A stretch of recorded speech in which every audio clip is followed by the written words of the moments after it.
Hi! Ako po si Master Hans Kua. Narito naman tayo sa isang video mula po sa pinakapinagkakatiwalaang feng shui expert ni Master Hans Kua. Alam niyo ba, sikat na sikat ang Holo, Holy Gourd, or Hulu. Holy Gourd. Alam niyo ba, sa feng shui, isa sa mga cure o kilalang pangalan ang tinatawag natin na calabash or gourd. Ito po ay pinaniniwalaan giver of life. Kadalasan na gamit itong charm na to, holy gourd na to, holo na to, or hulu ay bilang charm laban sa sakit at paghihirap.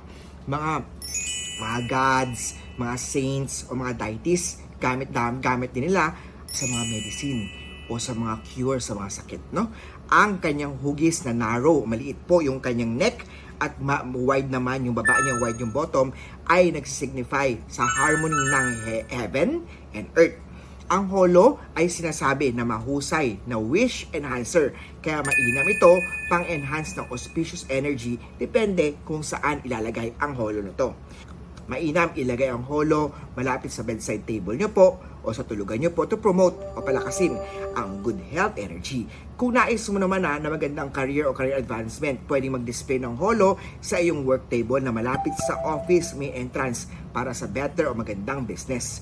Ang holo ay pwede rin na isuot na jewelry o bracelet or pendant o singsing o keychain.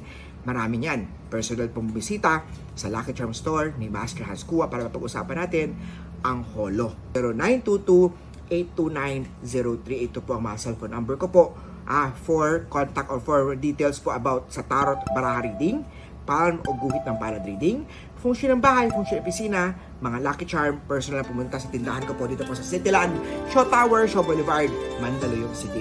Meron po akong online page po ng Lucky Charm Store po, facebook.com/Master Hans Kua. Kita tayo sa next feng shui video with Master Hans Kua.